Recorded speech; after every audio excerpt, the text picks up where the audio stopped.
The Radio Forest Podcast. Hey, what's up? It's Wesley. Hey, Wes, how are you, man? I'm doing good. How are you doing, man? Good. You're coming May 14th, Stoney's Roadhouse. How's the touring been after, a little bit of a shutdown and probably a big change to your life and getting off the road for a little while with COVID and all the lockdowns? Yeah, everybody's in the same boat, man.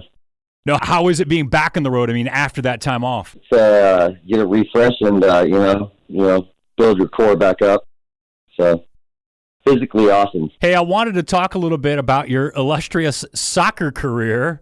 I heard that you were actually pretty good and had a good chance at maybe go play in Europe or something like that? Yeah, I mean, it was a little dicey up and down, who knows. But, yeah, we were having a good time, playing a lot of ball.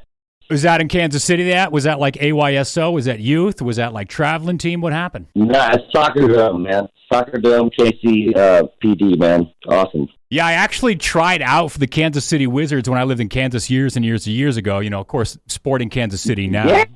Did you make it or what? No, and I wasn't good enough to make it, but they held open tryouts. Throw my hat in the ring for my dream job. But it was a great time. It was cool. That's cool. Yeah, that's what you did, for real. Did you ever happen to run into Rod Stewart? Because I know that he was a pretty good soccer player, and I know you guys have sort of a little connection. It blew me, but the dude's, the guy is legendary. I mean, he's like, his vocal, his freaking cadence and everything about this guy is just like amazing.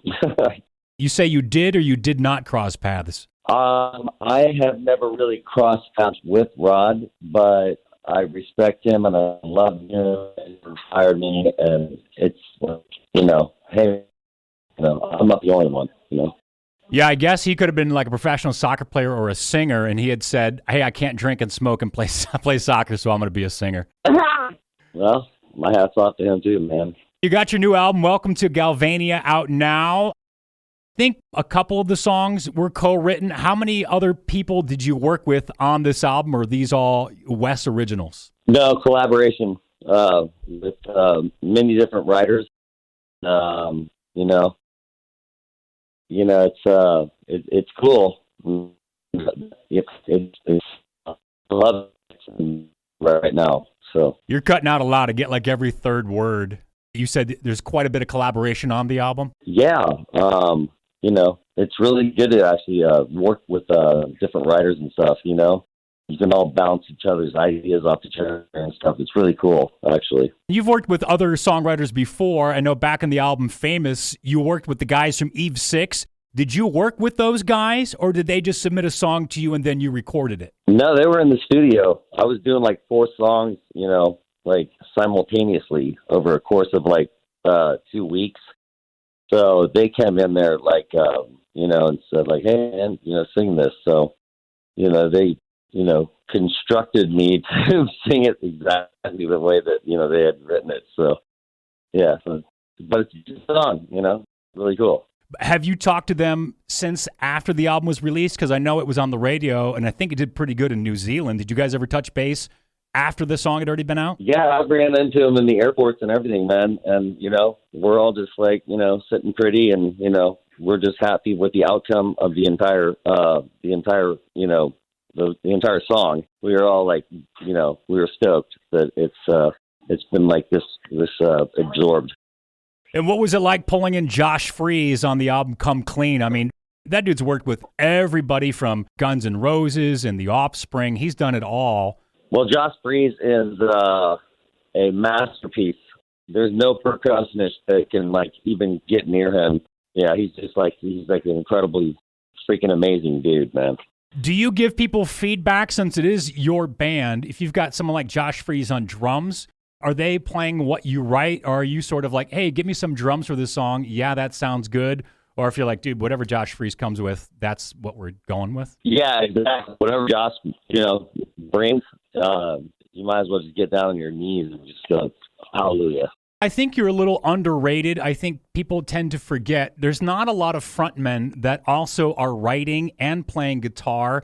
If you look at some massive bands like the Rolling Stones and Pearl Jam, we forget those lead singers, Eddie Vedder and Mick. They can play guitar, but they don't on stage. But you're singing, playing, and songwriting, and I just think sometimes people forget how few bands have that role of a guy that's the front man, the guitar player. Is it challenging, or is that just the skills you happen to have as a musician? That's just that's the way I was just, raised up, So, everybody always says, just keep writing, that's pretty freaking good. Just write another one. So that's what I do. I just write songs and let everybody listen to it. And, it's going to freaking, hit a chord inside of your head. I wanted to throw out some of the bands that you covered, and you just give me what comes to your mind about either meeting the band, listening to band as a musician, before you were a musician. When I hear these bands, I've got an image of my head. So I just want to throw some of the ones from Rediscovered, and you tell me about these artists that you covered. Sure. Rolling Stones. Thank you very, very much, Mick Jagger, for your simplicity. It was wonderful to sing. It was like nice and smooth and easy, He knows how to have fun and not have to go out of control and whatever. Okay. Yes. What about Tom Petty? God rest his soul. I love him, and that was amazing. To sing that song. It's amazing. I'm listing all artists that are off of Wes's 2011 Rediscovered album. How about Joe Walsh? That dude has a high voice, man. Is that hard to cover? No, but you got to get, prepared. It's fun once you get there, but it's like, you got to get down.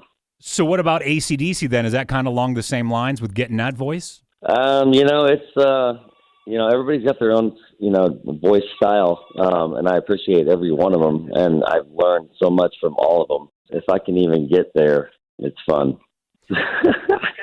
Go back to Kansas real quick. Did you ever run into Danny Carey from Tool? I know he's a Lawrence guy. I've never, ever even ran into that cat. I was sitting on the side of the stage with Greg Upchurch, who's 3 doors down. We were sitting on the side of the stage, and when I used to smoke, I lit a cigarette up, and Maynard was like drenched in black paint, looking at me like he wanted to make me go die or something. And I was like, ah! What was it like then jamming with Jimmy Page and Fred on stage in 2001? It was just you three on stage, and you're playing Zeppelin, man. Amazing. Like, that's just crazy. Look at my right leg. I'm like shivering. But it was amazing. It was totally amazing. I mean, what are you going to do? Badass. Did you already know how to play that song? Did you have to practice? Did you get together and practice with him and Fred? Yeah, we all got in this room. I actually was rehearsing it for a few days, like profusely. And then, we went over to it was the European Music Awards. We did do a little rehearsal, and it just ended up being pretty badass. So, I mean, what are you going to say, man? Hell yeah. How do you get a ski cap to fit your head so well? If I wear a ski cap and my hair's a little bit longer, 10 minutes later, that hat is lifting off my head. But when I see you, you are the best wearer of ski caps forever. They never move. Is it the way your head's designed? Do you buy good hats? You know what? Yes, I was blessed by the skull gods. And yeah, they're cool, but you got to make sure you're cool with them. So maybe I'm getting the wrong skull size. God, skull cap. All right, last question. Can you please talk me through how Wes Scantlin ends up, I believe twice, with a BB gun at an airport and then gets in trouble? Talk me through what happens and how you end up in that situation. I want to say one thing. Hell hath no fury. A woman's and many women's scorned. Did they plant a BB gun on you? Planted. It was planted. Totally. All right, Welcome to Galvania is out now. May 14th, Wes and Puddle of Mudd, Stoney's Roadhouse in Emmett. He's got the best skull in the world. He's played with Led Zeppelin. Wes, thank you so much for talking to me today, man. Thank you very, very much, buddy. Chill.